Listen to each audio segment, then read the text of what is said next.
Walay kabutangan ang kalipay sa Madre Superior sa Msoltc nga naa sa 80% na ang completion sa pagpamarong sa Infirmary Home sa Missionary Sisters of Our Lady of the Triumph of the Cross nga nibutang sa Pingo Street ng syudad sa Osamis.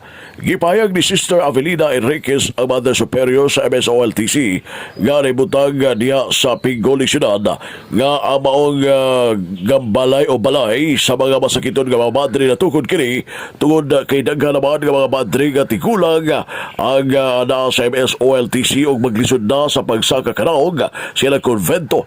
Inabina ang mga masakiton nga mga madre busa giplanuhan kini nga magtukod ato pagbulan sa Pebrero o nasugdan ang pagpatukod din ato bulan sa Mayo. Din ang pagtrabaho anaa gayon ang pagtinabagay o sa tabang na Archbishop Martin Sarmiento Mawa DD sa mga kaparihan sa katauhan og mga benefactor sa Msoltc og labas tanan alag sa kaga Sister Avelina nga dako ayang pasalamat labi na sa Ginoo sa pagpamarog sa maong balay alang sa bawas sa kiton og Tigulang nga mga madre. Nagmanghihatagon ba? No? So sa mga tao ra gid diri no? O sa dahil lokal. Dahil mapipila nga gikan sa US nga katupod gihapon mga benefactor sa una nga nagtabang mga pipila lang sila pero dako gihapon sila katabang actually kay kanina existing na siya with their help. Dayon nag-start ni ani gyud o nagpa-process ko sa building permit no mga February This year? Oh, February this year. We start with with the permission of the Archbishop.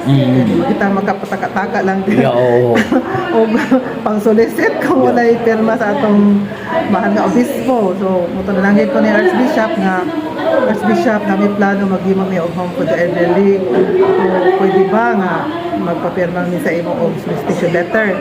Ug dako may pagpasalamat ni Archbishop Martin kay yang ipirmahan no ang among solicitation letter niya. Mura gito ang among gikuan. Tabang pamarong gabi. The start niya ni February and then we started the work ano yun is May 19. May 19. May 19. And then gikan ako May 19 karon September na ta mga close to 4 months na. Ayan. Kadi nga project karon kung atong tanawon gyud tadaan niya murag wala pero dapat na siya mga finishing touches ba. So mabutan nato siya mga 80% or 85% na ang completion.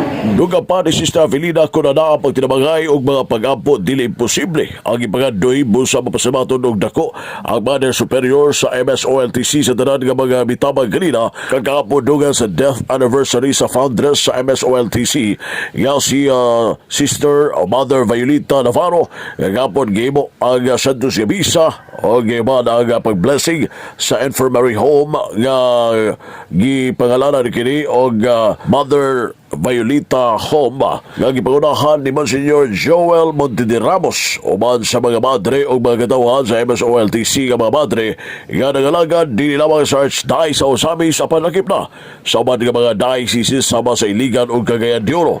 O ang mga edad sa mga madre nga naa sa Msoltc ana sa 90 anyos, 80 anyos o gano'n na sa mga batanon nga mga madre, 80% sa mga madre nga nag-edad na 70 plus pataas. Busa gipasalamatan gihapon o mapasalamaton si Mother Superior Avelina Enriquez ngadto sa Ginoo ilabi na sa paglahutay kanila nga mga madre. Kaya lang ka Mother Avelina nga nag-agan usab sila sa unsay ihatag sa Ginoo ngadto kanila nga mga madre ilabi na ang pagsuporta o mga pagtabang gikan sa katawhan naghimong instrumento sa Ginoo aron sila magpadayon. Sa pagkaroon na usab sila mga nobis nga mga batanon nga mamahimong madre sa umabot.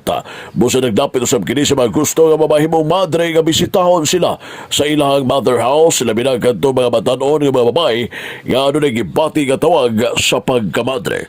Gipasalamatan ni Mother Avelina Enriquez ang tanan nga mga bisuporta silang proyekto labi na ang balay sa mga masakiton nga mga madre nga gitukod diya sa mother house sa MSOLTC ni Siyudad sa Usabis.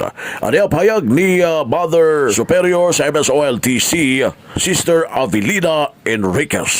So, uban sa mga kaparian po, nga sa kuno nagtabang po sa amoa, no?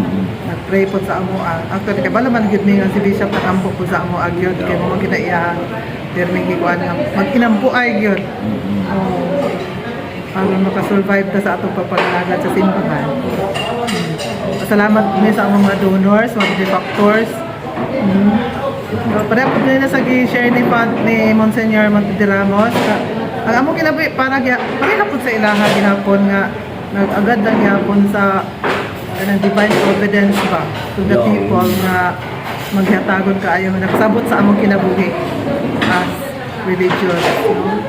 As mga nagtabang sa simbahan. Ang pahayag ni Sister Avelina Enriquez, Mother Superior sa MSOLTC atol kini sa giyang pahigayon nga pag-blessing kagapon lagip na ang misa sa painugod sa death anniversary ni Sister Viol Navarro, ang foundress sa Missionary Sisters of Our Lady of the Triumph of the Cross ni Siyudad sa Usabis. Alang sa DX din siya manisyo kabalang Radio Zibad, W. Manuel Rodquillo Jr. na nagsanabihan.